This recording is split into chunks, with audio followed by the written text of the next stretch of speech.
From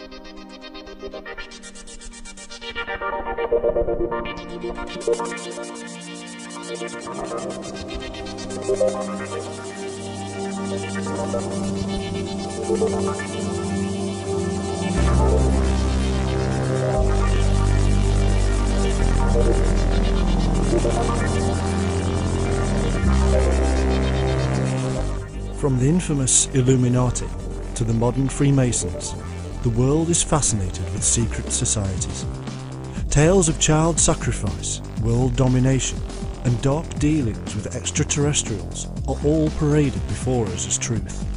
From angels and demons to the Da Vinci Code, one author at least has made an incredible living out of the whole world of conspiracies.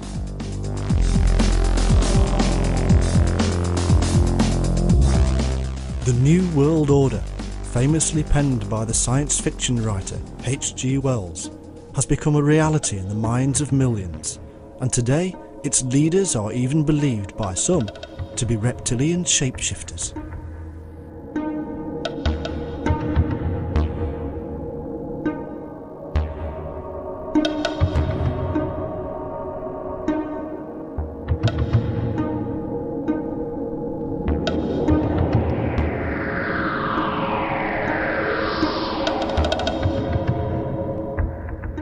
The massive amounts of information set before us now on the World Wide Web may be spreading further and faster than ever before, but the belief in a powerful and secret ruling elite is nothing new. In fact, secret societies have been around almost as long as man.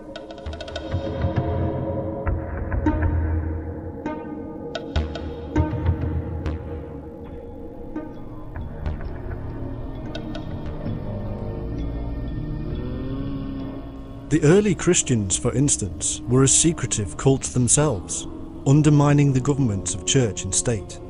They adhered to secret forms of communication, had rituals, and were aggressive in their rise to power, spreading the word of their God far and wide. It takes generations, but a secret society here can be proven to have influenced our culture, our beliefs, and to have eventually grasped power itself. This pattern can easily be found in many other forms, such as Islam, the Roman and Greek empires, revolutionary Russia, and many more.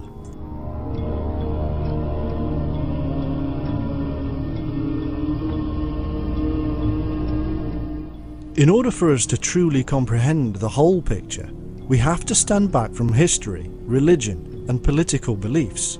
We have to be neutral, neither fulfilling some fantasy that Blofeld is sitting in a large metallic room stroking a white cat and plotting our doom, nor being so naive that we do not believe men in power grouped together. Men have always grouped together for strength. It is an evolutionary device and a powerful energy within us. So also do greed, envy and lust surge through our veins, and to deny them is to deny our nature. But to understand them and find balance in strength and compassion is a virtue.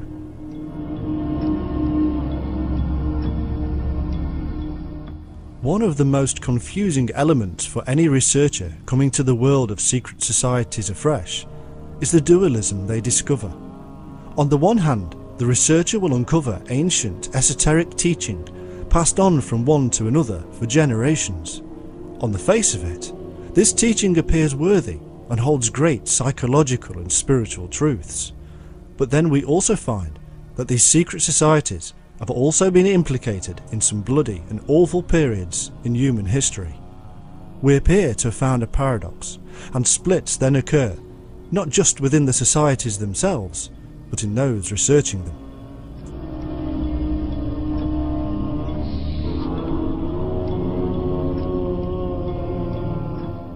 Following many years of research into the mind of man and the history of his actions, I am of the opinion that this paradox can be explained simply. It is the nature of man emerging or manifesting itself within the group. All men are divided within themselves, so our ancient texts and even our modern psychologists tell us.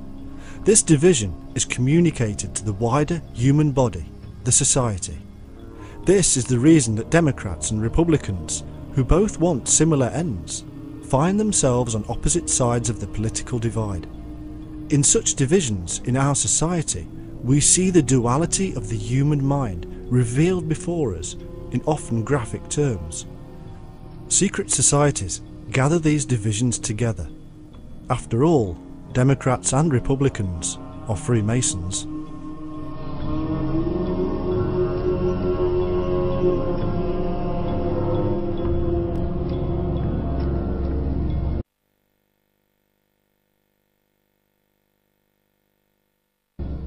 Secret societies are no different to any other group in our world. They have a hierarchy of control. They have community-spirited events and rituals.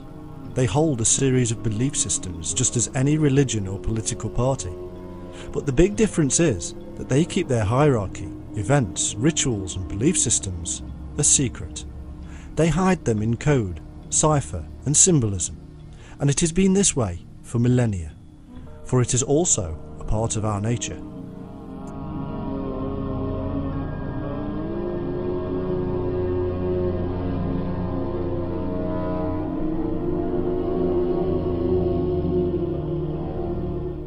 This is the true power base of the world's secret societies, that they understand our nature, our minds, our yearnings, and they utilise this knowledge for whatever ends they currently see fit, just as any good religion or government has done for centuries.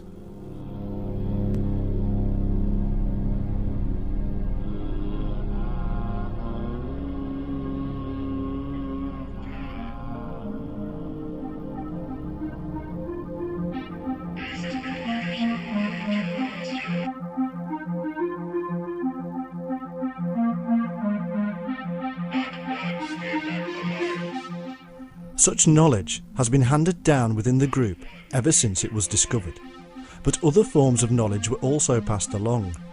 The wisdom of the stars has found a life outside of the groups as astrology, and yet this was originally the knowledge of navigation, time and measurement.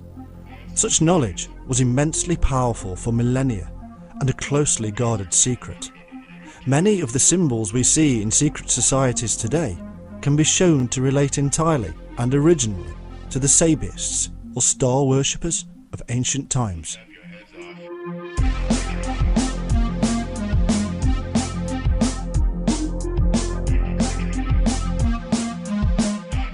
It was the stars and planets that guided them safely to wherever they needed to go. It was the sun that gave them day, and the moon lit up the night. By knowing the progress and position of the heavenly bodies, man could measure time and distance. To ages that did not have the clock, satellite guidance systems and cheap flights, these were matters of survival, and because of this, they were jealously guarded and secret groups emerged.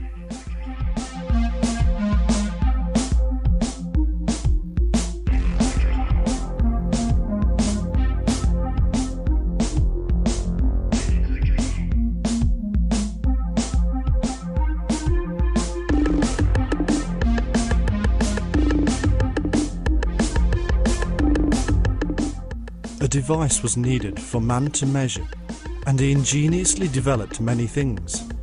One of these was the staff, and this had become a symbol today of the wizard or wise one. Seen in the hands of the druid, the priest, the augurs, and in all manner of ancient depictions, the staff is a marker for us today of one who in the past held great knowledge.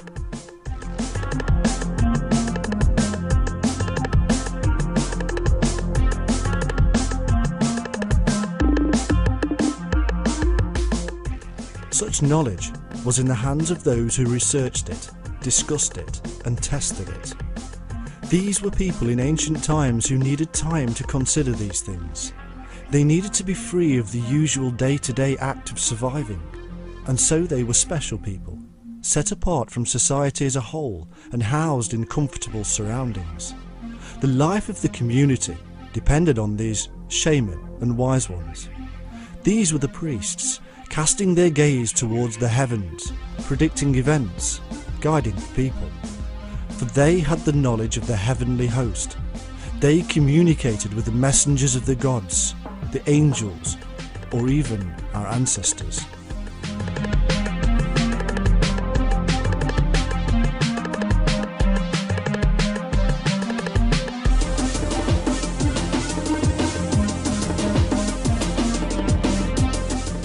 Folklore, fables and legend have since erupted around these special people.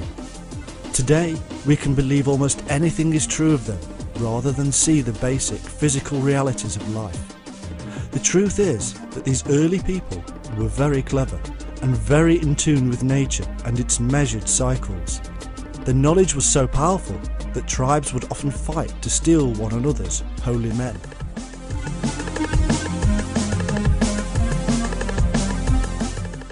And so we see emerge from the mists of time another strand of mighty men.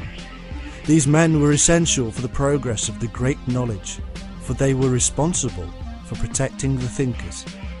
What emerged was a warrior brotherhood dedicated to defending the peaceful brothers who were the wise men of the tribe, holding special and unique esoteric knowledge as if they were empowered by the gods themselves.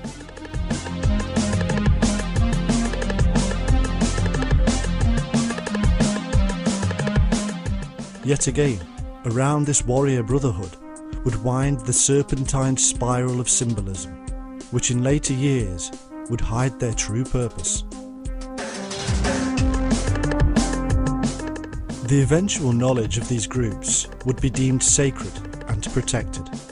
Whether it was practical methods of survival, navigation, measurement, or psychological and spiritual inner wisdom, it would become the ground plan for future secret societies, and as populations grew, it would bestow great power and danger upon them.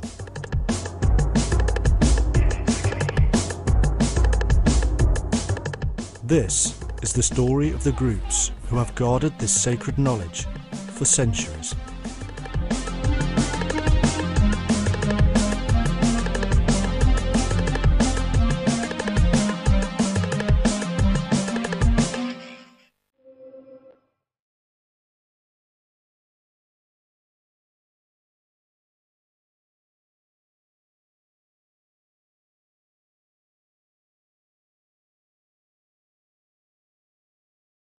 From ancient times, there have been tribal priests and warrior elites to protect them and the people in general. In Persia, the Magi watched the stars and worshipped the sun, just as in Europe the Druids were the wise priests. In Egypt, Greece, Rome, India, and almost anywhere else we can imagine, the same process is to be found. A priest worshipping, mapping and measuring via the heavenly host, and a warrior class offering protection.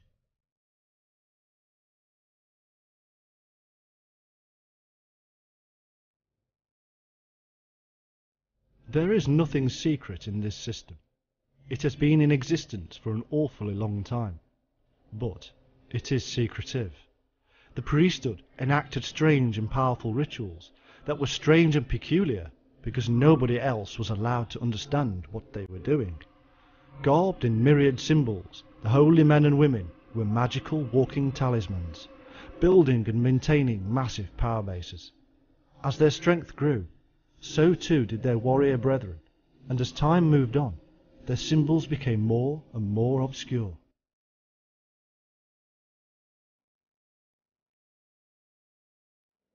There was always an opponent, and not always from outside of the immediate tribe. The main adversary was often the king or queen, who throughout time, from Akhenaten to Henry VIII, have done battle with the priesthood. The royal claimed divine power in the name of God, and yet the priesthood were the voice of God. Somehow they had to work in unison, and around them grew intermediaries. These were very much like our modern day civil servants, running to and fro between departments.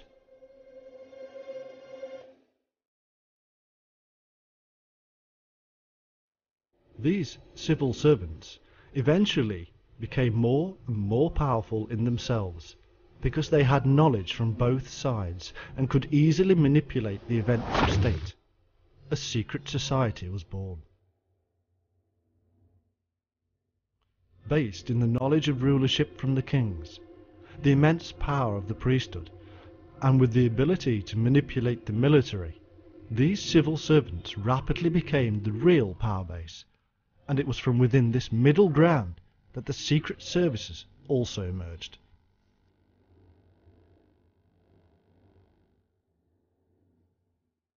Gods came and went. Kings and lineages died out. Political leaders are voted into and out of office. But the civil service always remains, with their very own bloodlines, continuing the family business. The pattern of rule the world over is little different to this triple-headed monster.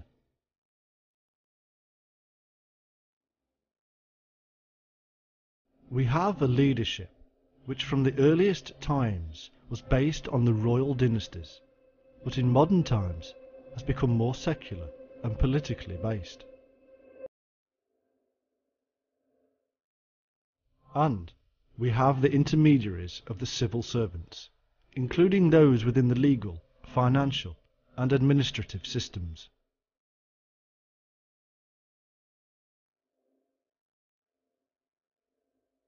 Somehow, all of these elements had to work together. Somehow, a common ground had to be found, and it was.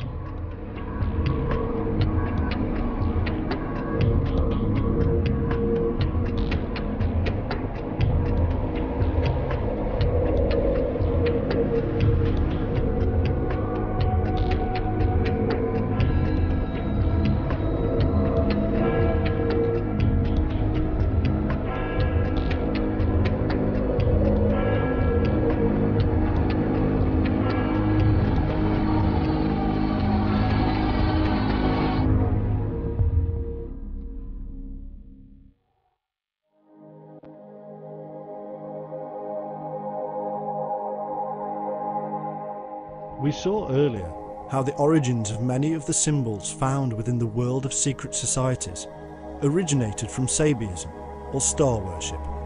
The name Tzaba, in fact, derives from an armed troop of Chaldea, and may mean many baptisms. They worshipped the pole star as the creative principle, which they called IAO, a device later to be found within Christianity, and according to Freemason, secret society expert, and self-proclaimed Antichrist, Aleister Crowley, also means Isis, or nature, ruined by Apophis and resurrected by Osiris. A claim with no basis whatsoever, but utilised by Crowley as self-propaganda, making him appear highly knowledgeable.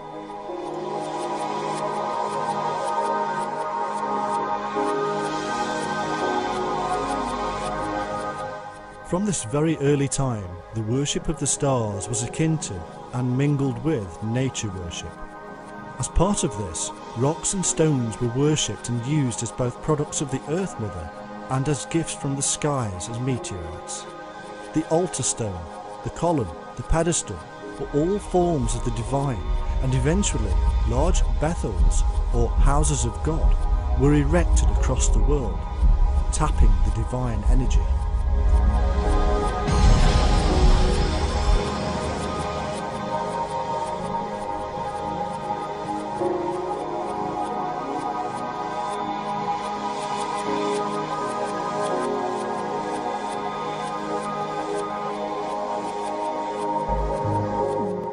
Chaldea, Asia, Egypt, Africa, Greece and Europe were all utilised in this massive and ancient construct of the divine energy.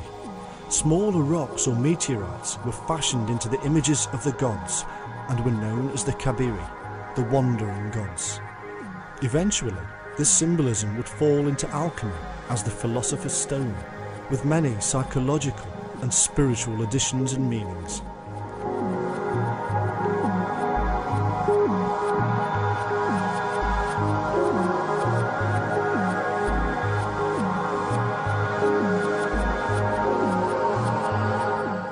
All these gods were in truth representations of the god of light, known from the Egyptian priest to the Druid, and which later became Lucifer, the fallen meteoric angel of light himself. They numbered 7 like the planets Saturn, Jupiter, Mars, the Sun, Venus, Mercury and the Moon, a number which also related to the number of colours which make up white, the colour of purity. Little wonder that the number 7 should become immensely important to later adherents of the arcane.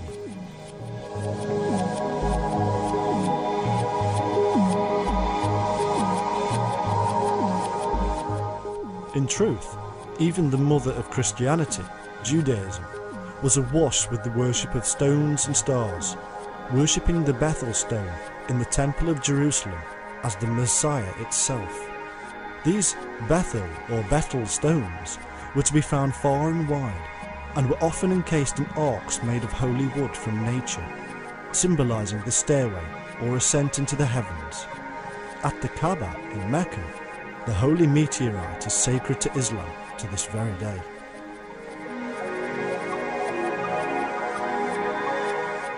The spread of Sabiism was so successful that traces of it can still be found within modern secret orders.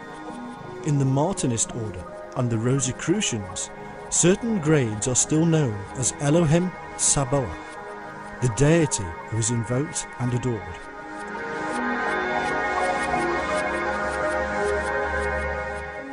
The adherent says, "I am the solar fire, pouring forth its beams upon the lower world, life-giving, light-producing." In fact, in their magical ceremonies, all modern secret occult orders are said to awaken and reawaken powers by means of invoking planetary and elemental spirits using potent divine and secret names.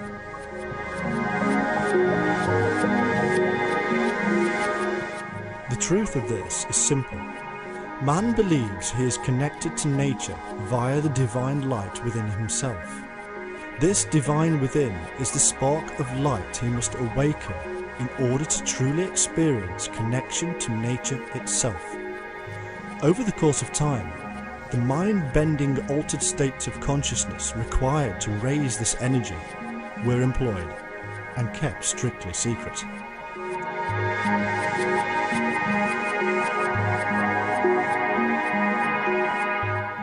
As one Rosicrucian and Freemason put it, "There is in nature one most potent force, by means of which a single person who would possess himself of it, and know how to direct it, could revolutionize and change the whole face of the world.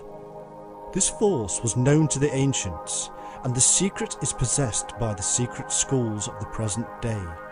It is a universal agent, whose supreme law is equilibrium, and whereby, if science can but learn how to control it, it will be possible to send a thought in an instant around the world, to heal or slay at a distance, to give our words universal success, and to make them reverberate everywhere."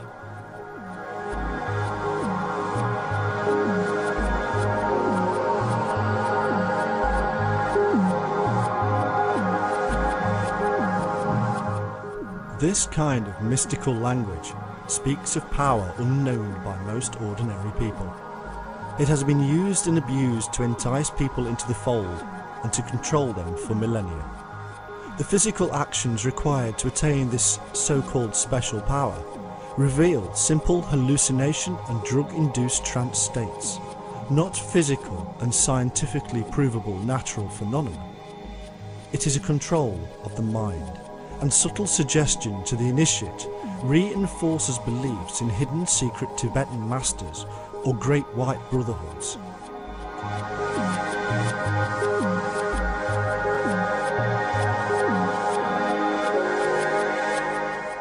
Intoxication, rhythmic movement, meditation, fasting, sex and pain were all utilised to force the mind to alter its state of consciousness.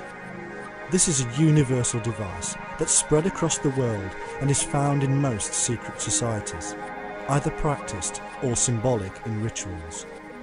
From the drunkenness of Dionysia, the orgies of Menades, the shedding of blood widespread in Asia Minor, and the Gauls mutilating themselves with their own swords, to the Christian crucifixion, the flagellants of the Middle Ages, and the dervishes and fakirs of the Middle East, all are attempting to gain wisdom and special secret insight.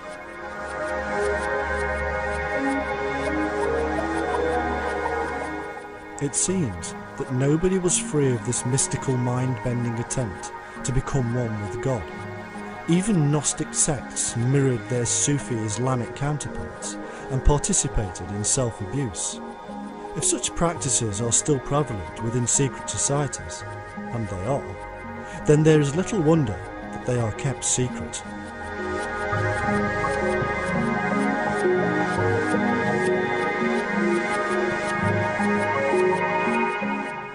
Incredible ceremonies can be found in the mysteries of Eleusis, the esoteric, secretive world of the Greeks.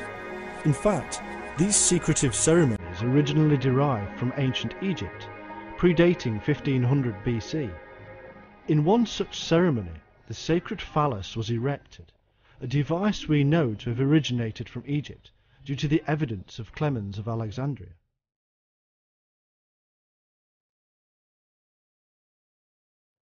The phallus represented the virile part of Osiris, which was cast into the Nile by Typhon, and to which Isis ordered sacrifices and offerings. It is in fact the IAO, or creative principle, worshipped from the very beginning by the Sabaists, pointing upright to the pole star, and hence perfect balance. The phallus was a stone, seen in India as the Shiva Linga, or stone of Shiva. It was yet another representation of the stone of the philosophers, to rise again like the phoenix of the alchemists. Shiva, Osiris, or whatever we humans call it, we are in fact still talking about nature and the fallen heavenly light.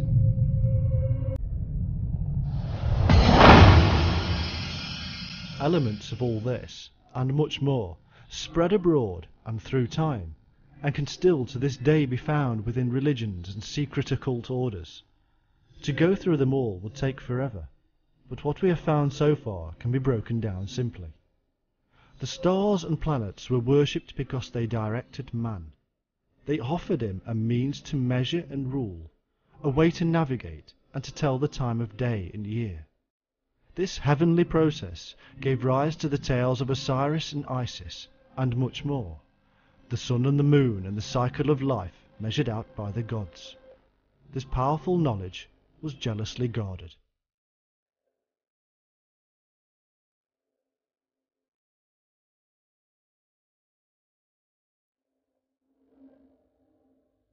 To participate with these deities, to communicate with them, man developed a means of altering his state of consciousness, and believed he was truly one with God. These processes were related to the heavenly host, which guided his way.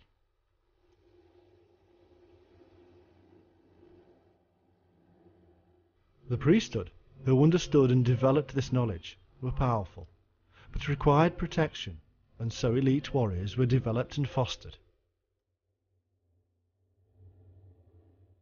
The royalty used the tools and power given to him by the gods via the priesthood, but a clever balancing act was required between the priesthood, royalty, and military, and so intermediaries in the form of civil servants were created.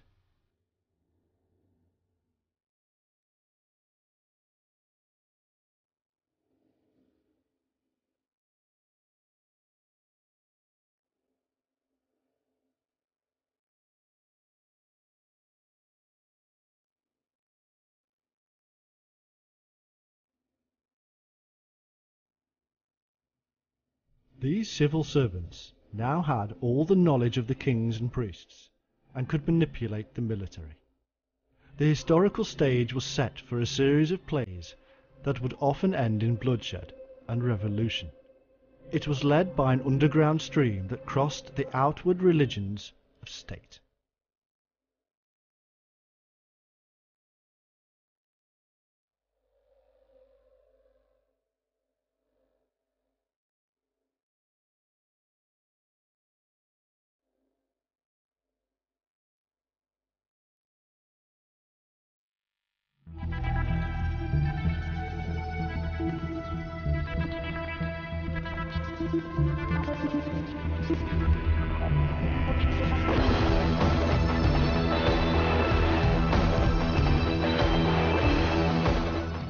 Sufi mystics wearing white and adorned with beards of wisdom matched their brothers in the Judaic Essene, the Druids of Europe, and later the Cistercians of Christianity. Each one sought out the divine light within, whether under the colour of Islam, Christianity, Gnosis or paganism, terms that are often more modern than not.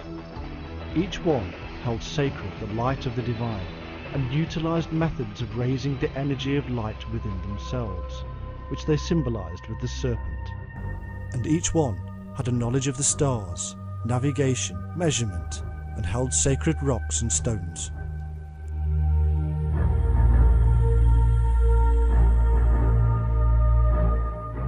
The Sufis had their warrior brethren, known as the Ishmaelites, and fostered a series of degrees. According to the writer Springett, in his Secret Sects of Syria, the Sufis are a secret society of Persian mystics, philosophers and ascetics, whose original religion may have been that of the Sabaeans, or star worshippers. Also, the Sufis admitted to being able to secretly hold to their own faith, whilst professing outwardly the faith of their locality. Their initiation involved spending 40 days and nights in the wilderness to connect to the divine and become part of him, something mirrored with the Essene or Gnostics.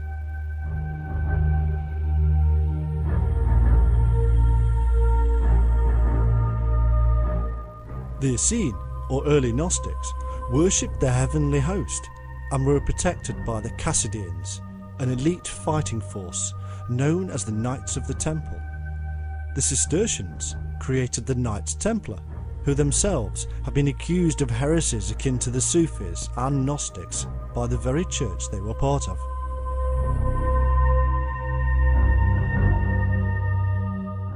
All these groups and more, such as those of India, meet within a framework I myself was informed of by a man known to me only as Brother Wan, and who claimed to be a member of an underground stream that knew no boundaries of religion and state.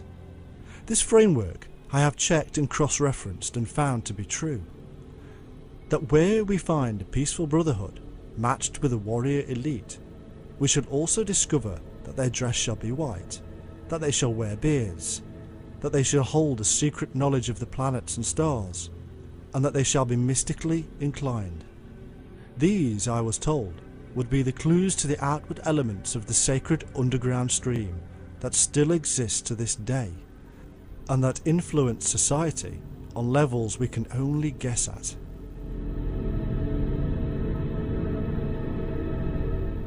My question has to be this: what is their purpose?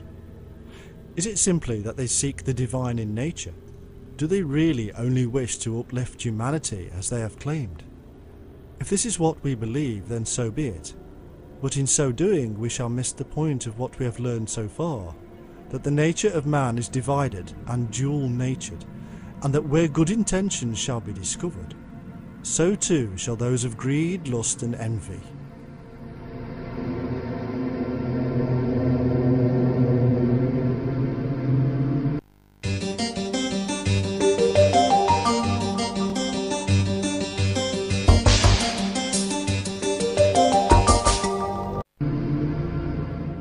History tells us that Sabiism spread across the Middle East, taking with it concepts of the divine light within man himself.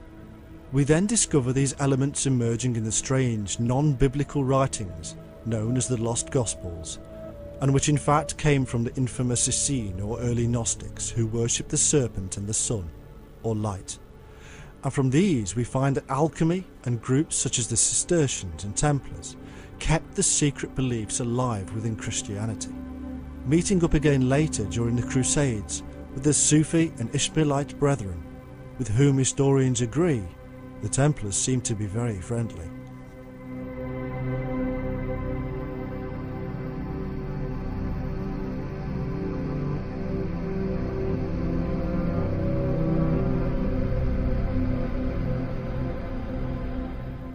What happens next?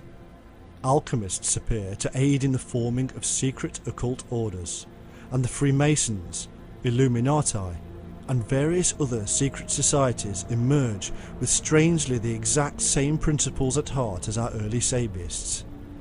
If one were to draw a line through history to connect influences, then my line would certainly have to seek out these various so-called separate groups.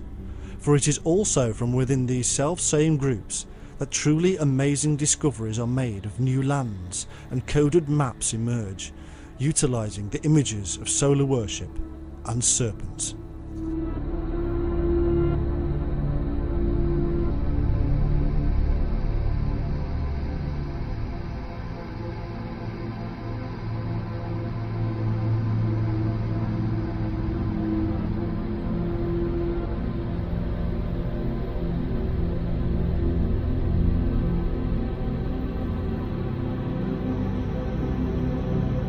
All this originated with Egyptian priests who formed a confederation of philosophers who united in the study of the art of governing man. The knowledge of the Egyptian priesthood was truly immense. They were masters of astronomy, botany, chemistry, and accumulated great libraries of sacred books. Their power stretched for thousands of miles and across thousands of years, and nobody matched them, not even the Greeks or Romans, who simply seemed to follow the Egyptian underlying methods anyhow, and stole a great many of her secrets.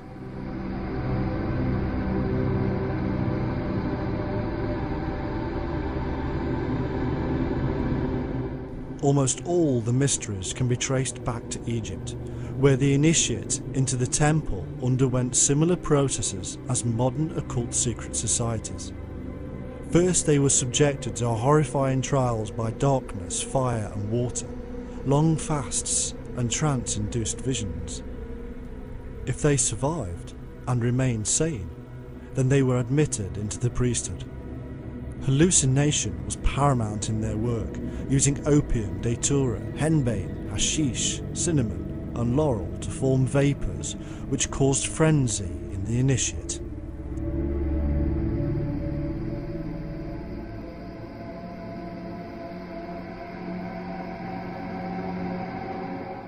From Egypt, the secrets were passed into Judaism, from there into the Essene and Gnostics, and from there sideways into Sufi and Ishmaelite orders, and of course into the Cistercians, Templars and other orders such as the Knights of St. John, who continued the Manichaean Gnostic concepts. Next, the secrets just happened to appear within the world of the alchemists and Kabbalists, and from this mix came forth the mysterious and occult secret societies of the 16th, 17th and 18th centuries, and which today culminate mainly under the flag of Freemasonry. Today, this is the world's largest secret society, and is literally a sacred Egyptian order.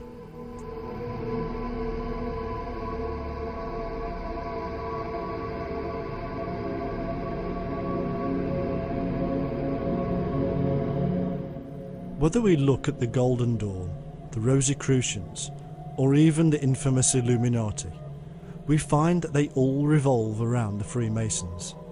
They were created by or from within the Masons, and often their supposedly separate discoveries have merged back into the fold.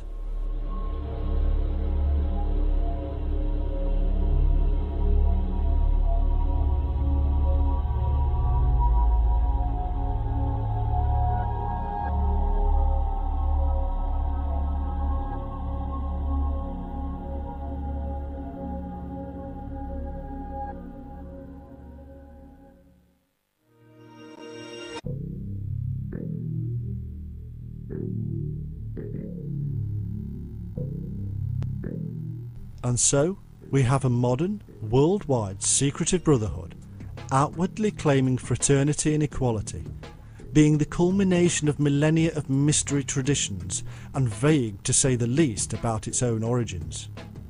Most of those who have made serious studies of the rituals and symbols, beliefs and traditions within the Masonic Lodge have come to the same conclusion, that it is a continuation of the underground stream that has gone through the various periods of world history, as we have just seen.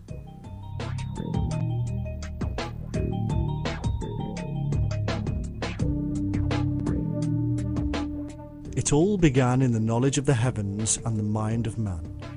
It all revolved around strength, and so our question has to be today: what is the true purpose of the modern elite within the Brotherhood? Is it truly one of charitable works? Yes. Does it still maintain ideas about reaching the divine in balance and wisdom? Yes. Is it an organisation seeking influence and power? Yes. Has it been involved with revolution and scandal? Yes.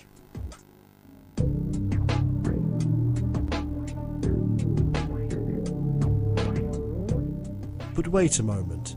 Surely, if Freemasonry were truly a continuation of the ancient secretive occult groups, then somewhere hidden within its folds would be the Illuminati, or the illumination of the self. This mysterious energy which is supposedly reignited by adepts. Well, we need to delve a little to discover whether this is true.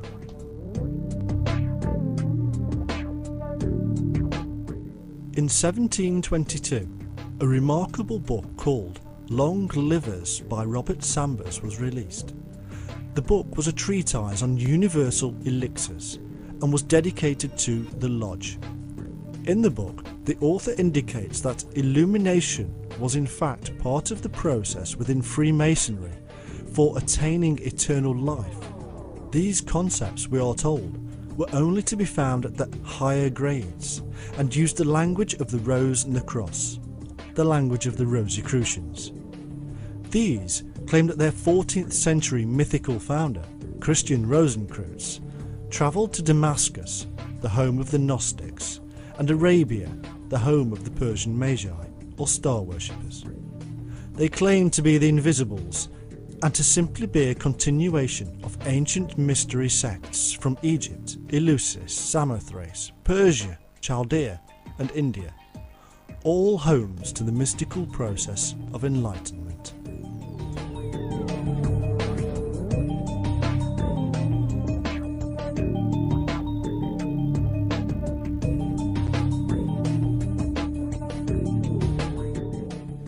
To the realist, or the man who maintains a classical Newtonian world of physical truths, these concepts of achieving enlightenment through drug or physically induced methods can seem quite mad. As one Freemason writer once said, one could easily conclude the existence in Freemasonry of two currents which appear contradictory and which are merely complementary: the rationalists and the lumens. What unites and binds them together is the ritual. The rationalist politicians have inspirers. These are the occultists of the lodges.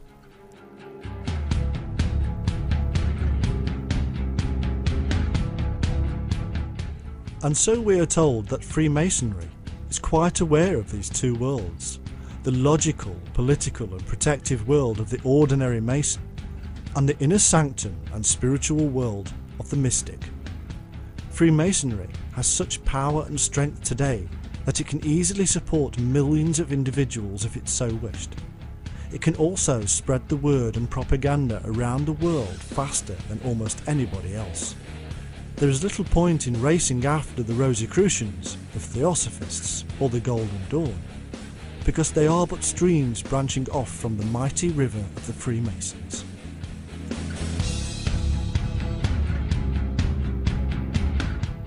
One proof of this statement can easily be found when we take a look at Theosophists.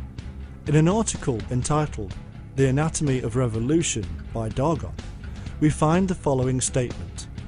The Theosophical Society was founded by Madame Blavatsky, who was employed as an agent of the Carbonari, which she joined in 1856. The Carbonari are a branch of the Freemasons, and Blavatsky herself was an Oriental Freemason, and working for so-called hidden masters who directed her will.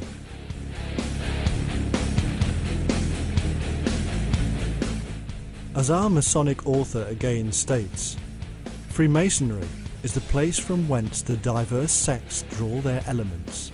It is from them a preparatory school, a filter, a discipline. In essence, Man can have it any way he wishes and still be connected to the main hub of the Masonic Lodge. And what is the purpose of this group, according to one writer who was close to the fold?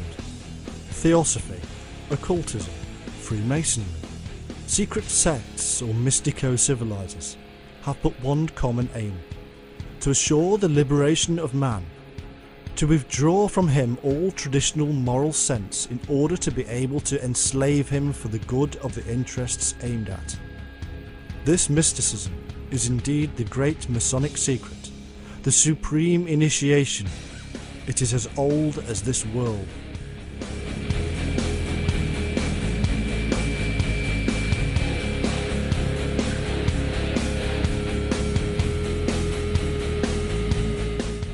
In 1822, the Prime Minister of Austria addressed the Russian Emperor Alexander with the following stark warning: "These societies are a malady which eats into the social body in its noblest parts. The evil has already thrust out deep and extended roots. Europe runs a risk of succumbing to attacks upon it ceaselessly, repeated by these associations. Absolute monarchies, constitutional monarchies, republics, all are threatened by these levellers."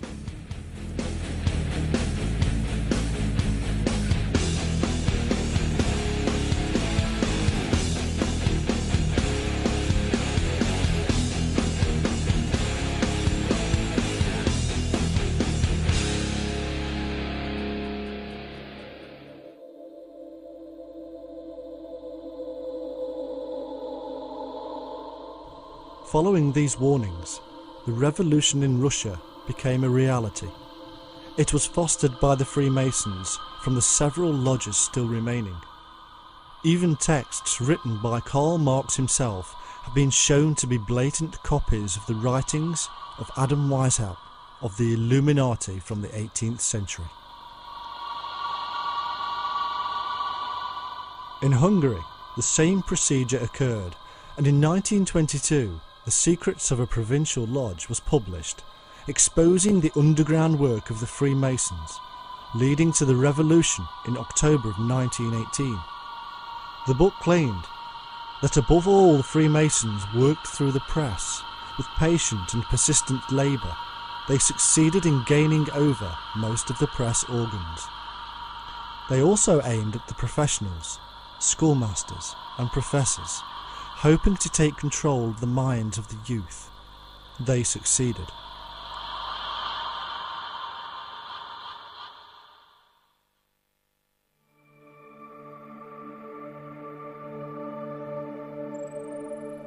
In Spain, a long effort by the Freemasons also brought revolution. Deschamps wrote in 1881 that the revolutions which since 1812 have succeeded each other in Spain have been caused for the most part by the rivalries of the different Masonic factions, which always unite in order to fight Christian social order.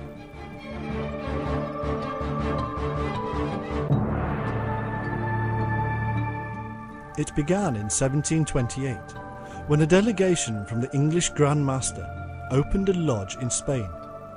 By the time Charles III came to power, his own courtiers were full of Masons, and pretty soon the influence over the government itself was like a stranglehold.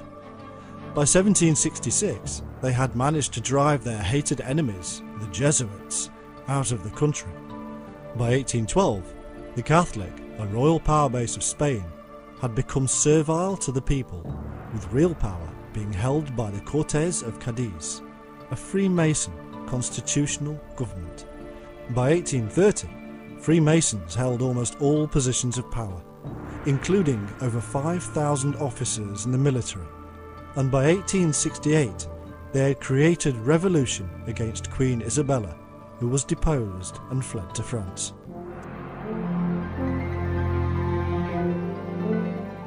In 1931, the Grand Chancellor of the Spanish Lodge said, at a Grand Lodge meeting, "I bring you cordial and fraternal greetings of the Supreme Council of Spain. We have now the Republic. We have 6 Mason ministers, about 20 Mason high officials, and more than 120 Mason deputies in the Constitutional Chamber. They were indeed very proud of their endeavours, and as if to hammer home their future works, the Chancellor then states, "Spanish Masonry associates itself with the task which the League of Nations has taken up. It is the Masons who must create this universal conscience."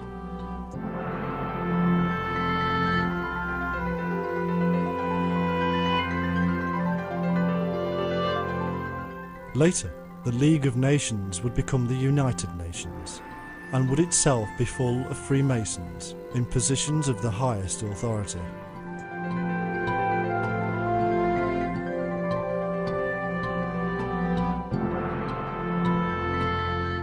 In the history of Masonry in Portugal from 1931, we find the following statement.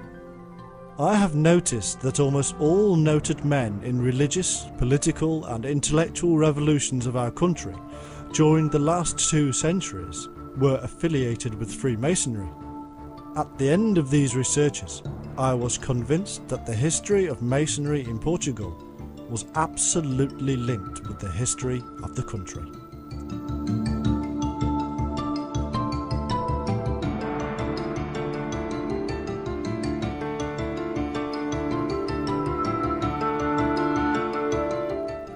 These tales of Masonic power struggles in Europe can go on and on, from Italy to France, Great Britain to Russia. For instance, in 1903, a Freemason had created the International Court of Justice. By 1917, Freemasons such as Libet and Mioni were setting up the League of Nations.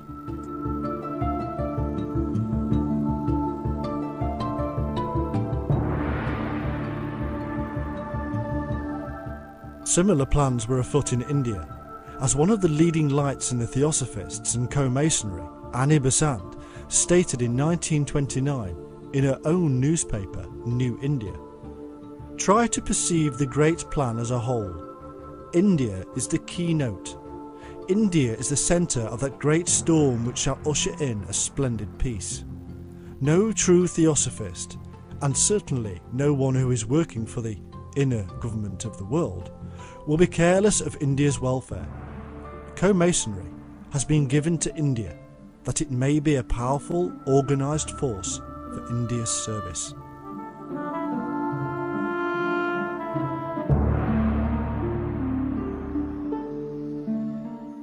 To aid in the rise of India and the expulsion of the British Empire, a secret, hereditary group of assassins known as the Thuggis were employed.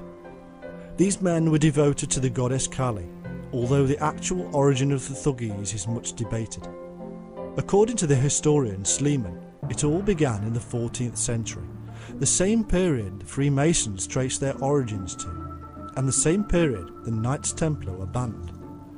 The origin, however, goes that a Thuggi saint appeared in India possessing vast sums of money. He had come from Persia, where he had been a disciple of the Old Man of the Mountain, the leader of the Ishmaelites or assassins, who themselves were friendly with the Knights Templar. Assisting the Thuggis were the peaceful fakirs, otherwise known as Sufis. The dual brotherhood, it seems, also had a hold in India, and would eventually, and with the aid of European secret societies, push the British Empire out.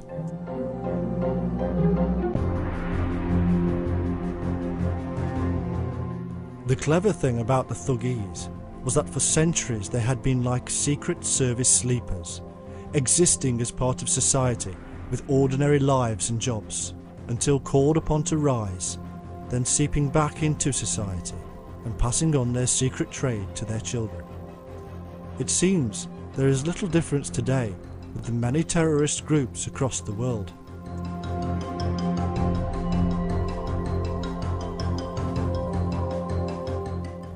And what was the Theosophists and Co-Masonry's true purpose in aiding this Indian uprising? As Annie Besant herself stated, it is in shaping their aspirations toward nationhood as an integral part of the coming world empire. In short, This secret occult society would shape the opinions of the ordinary people of India in order for this socialist revolution of a new world order to come to fruition. She enlisted the aid of the Labour Party in Britain, as well as leading thinkers such as George Bernard Shaw, Ramsay MacDonald and Gandhi. And all of this, it is claimed by the Theosophists themselves, as directed by some inner government of the world.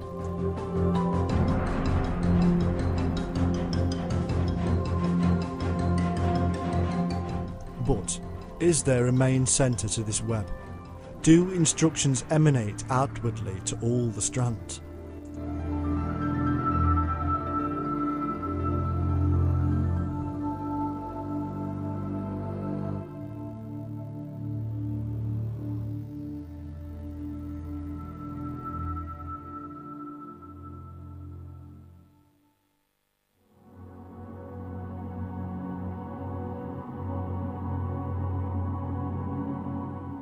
The facts are that Grand Lodges have spread into other nations and planted their systems of growth and control so successfully that the history of the world cannot be written now without their involvement. However, even the Masons admit that over time the forms of Masonry became divided. French Mason Albert Lantoin said, "The ancient chain must be soldered again, which in making the order more powerful would allow it to influence, in a humanitarian sense, the politics of rulers."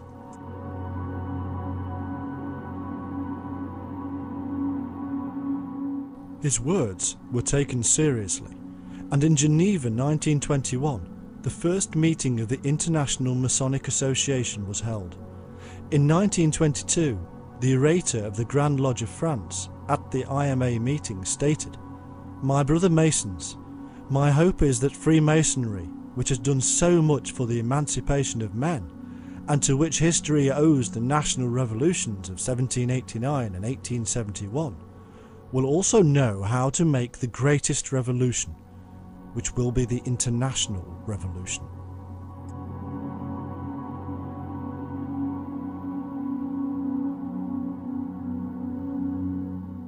By 1930, this powerful organisation included the Grand Lodges of Vienna, Belgium, Spain, France, Greece, Poland, America, and many more.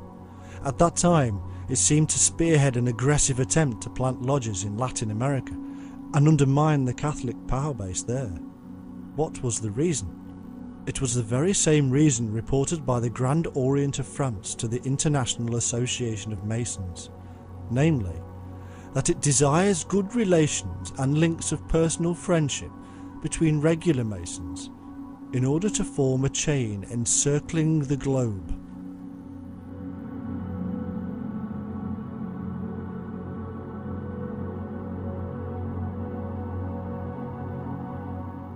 Even Islam was not free of Masonic intrigue. In Turkey, revolution was sparked by the Freemasons, who had become acquainted with the Turk militarist revolutionaries, and by 1908 they had deposed the government.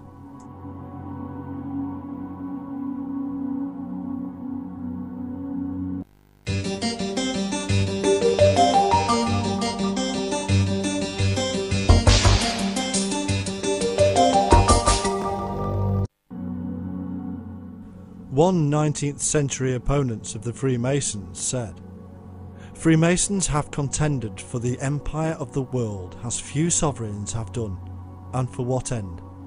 To be the point of issue of all follies and all monstrosities.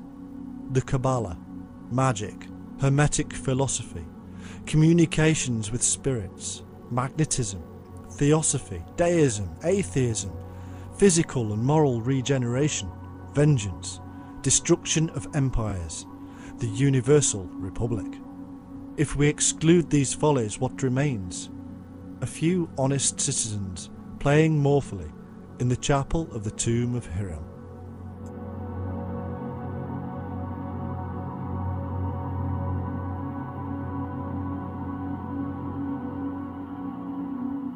Today, there are millions of honest citizens playing in the tomb of Hiram, blissfully unaware of the massive game they are part of.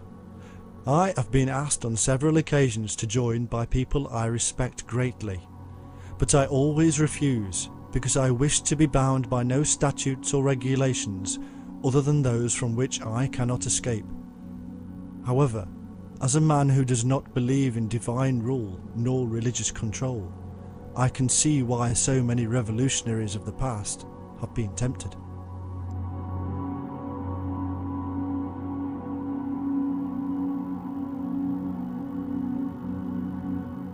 However, to my mind it is no different to Muhammad telling the slaves he would set them free, or Hitler calling his German people the chosen ones, or the Jews stating that they are the children of God. It is a divisive and destructive thing. It sets man against man.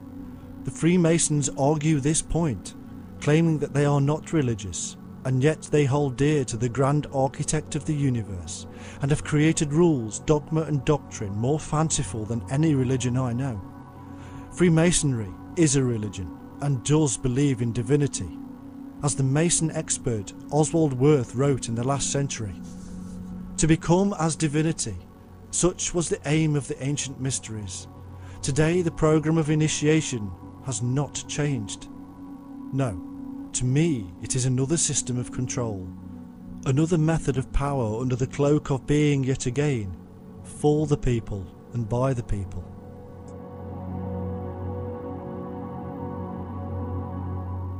The facts speak for themselves. Great works of charity are done by all religions, including Freemasonry, but great destructive works are also thrust upon us. Often these groups and faiths bring revolution and war, and then claim the high ground when they clean up the mess afterwards, as if they were the guardian angels. In the meantime, innocent people and animals have suffered.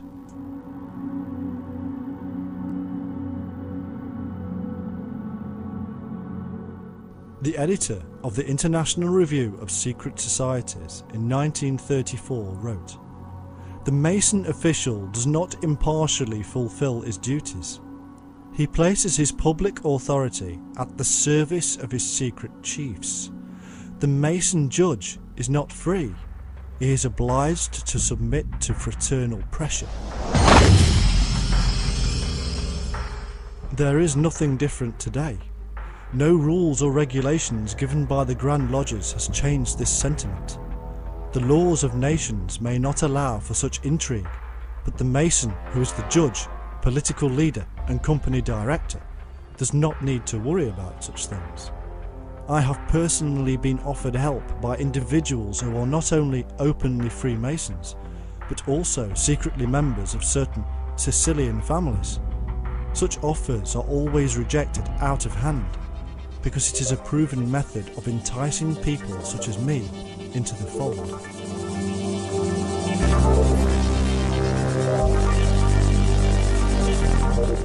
Today, there are many influential members of the Freemasons, often unknown to the masses, and yet also involved in altering the mindset and beliefs of people.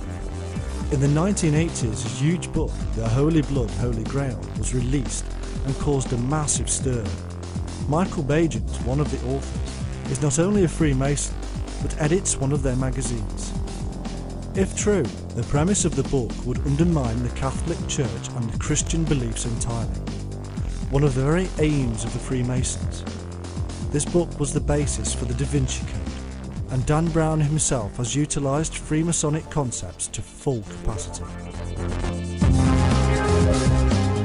Other modern influential men include hundreds of US senators and governors on both sides of the political divide. Popular characters such as astronaut Buzz Aldrin, writer Conan Doyle, President Gerald Ford, industrialist Henry Ford, and even the infamous US pioneer Daniel Boone. In fact, the list itself, when studied in detail, can reveal an amazing web of influence from politics and business through to media and even the church. The web of Freemasonry is now encircling the globe and is incredibly powerful.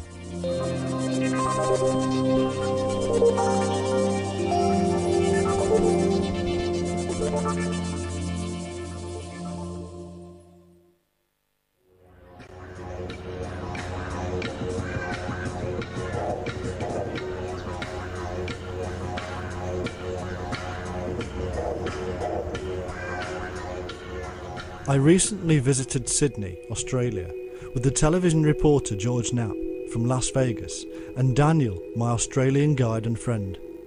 Over a few beers we were studying a map of the city and noticed the Sydney Masonic Lodge. We all agreed to pay it a visit and to see if we could gain access and take a look around. We were all staggered at the immense size of the structure, looking something akin to a major world business or political institution.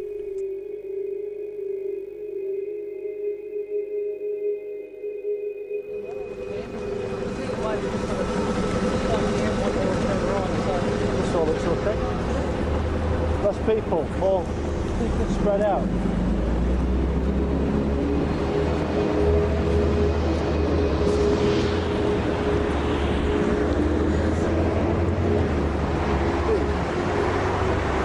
Still mini mate.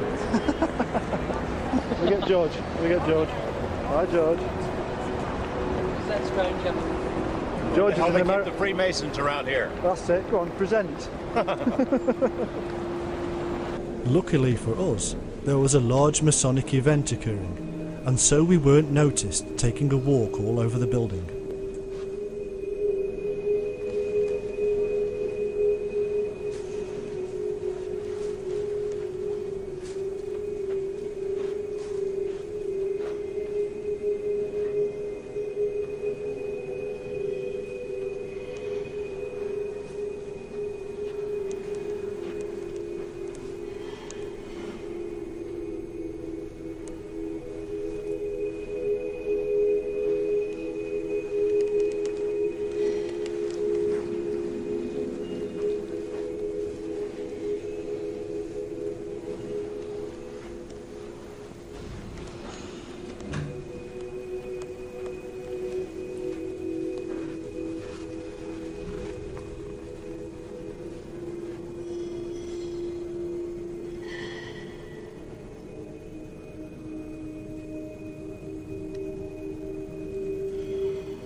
Recognise anybody?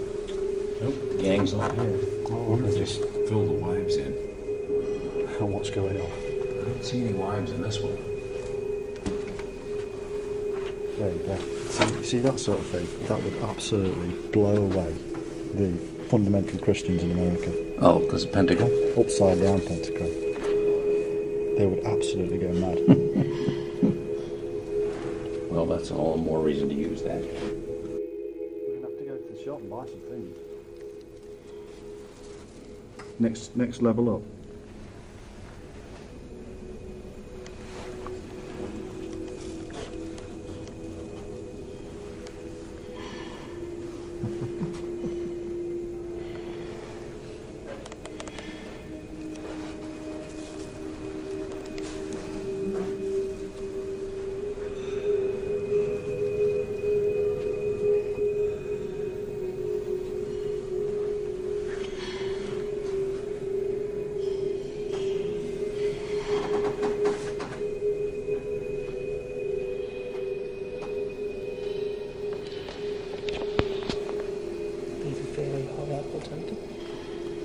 Yeah, you only get an apron when you're accepted.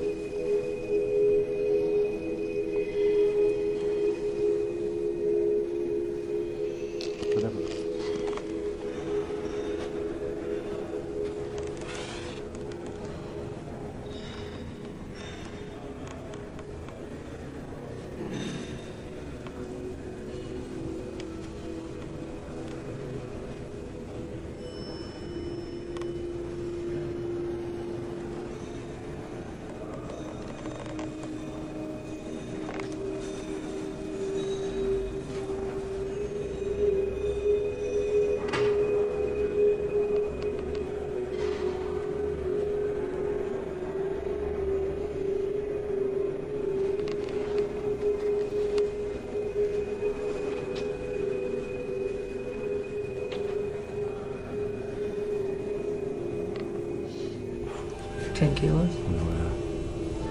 Cool, I've got one. Not as nice as that. Just Did they say the purpose? Or was it Yes, just... the ritualistic. Using the rituals. There's hell. And this is evil.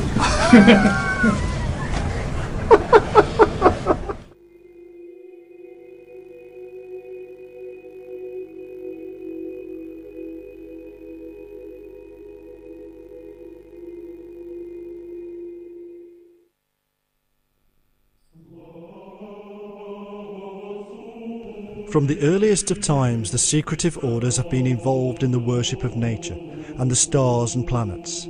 They created icons in rock and stone and claimed these to be the houses of God, or Bethels. One location made famous by the Da Vinci Code is Roslin Chapel in Edinburgh, Scotland. It is in fact a temple to nature itself, adorned with all manner of vegetation, stars, pillars, and strewn with Masonic symbolism.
These workers in stone are known by one word: Masons. It is the Masons who are responsible for building our sacred spaces and fashioning our stone deities as they have been for centuries. It is the Masons who have placed sacred geometry upon the ground in places such as Washington and London, creating the New Jerusalem along with their political manoeuvring to create the New World Order. Freemason Eliphas Levi himself said that the purpose of the hidden Templars within Freemasonry was to rebuild the Temple of Solomon.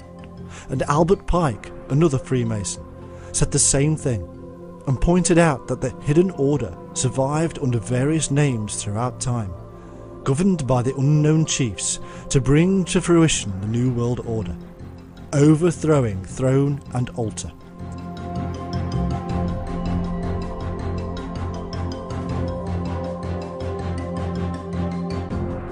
Also from early times, the worship of the light was of paramount importance and became known as Lucifer, the light bearer. Lucifer is, as many Masons themselves have stated, a hidden Freemasonic symbol, representation of the inner light or wisdom they wish to attain.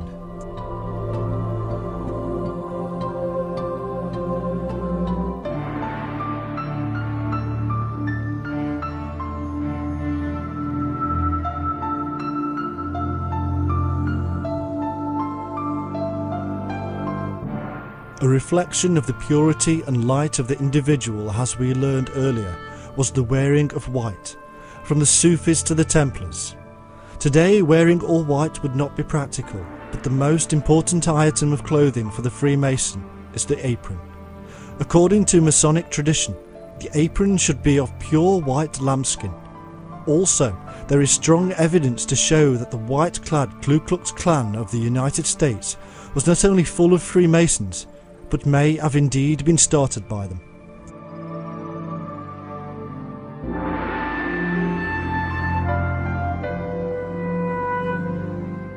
As for beards, well, the very first degree of the Freemasons tells us that the precious anointing oil ran down from the head to the beard, even Aaron's beard, and that this oil was used for burning to reveal the light. The beard, we are told, should be a symbol of true wisdom, from the light within, and even the high priest Aaron was to receive this wisdom. Later, in medieval times, it was only the master mason who could sport a full beard, revealing his status as the wise one. According to the writer known as Dargon, in The Patriot of 1922, here we must note that there has always been among the arcane societies a dual movement, on the one hand mystical, on the other political. Such esoteric bodies as the Fraternity of the Rosy Cross, the Martinists, the Swedenborgians and Theosophists have consisted, no doubt largely, of harmless enthusiasts to whom mysticism or magic appealed, but they have also been used as the cover for political intrigue and as a net wherein to catch, test and select persons who could be used for subversive ends.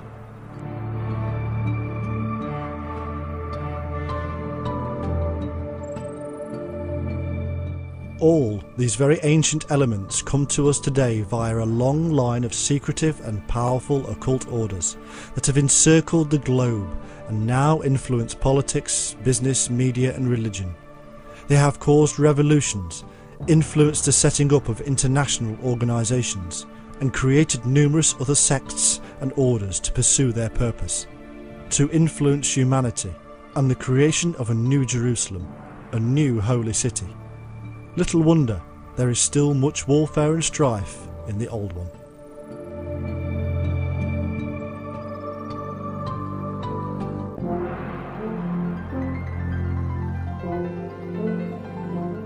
The long line of the secret unseen hand is quite clearly alive and very, very powerful to this day, deep within the brotherhood we know as the Freemasons.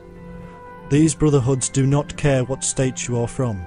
They do not care what religion you are. They work under the auspices of a Supreme Father, the Grand Architect. It is a unifying creed, a utopian ideal that is detested by fundamentalists across the world.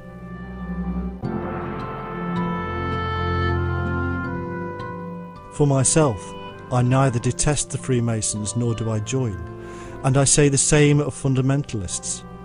All men are men and fall short of the glory they call God, regardless of the badge of office or the secret sign, and all men shall continue to be driven by their inner evolutionary instincts, which cause these things in the first place.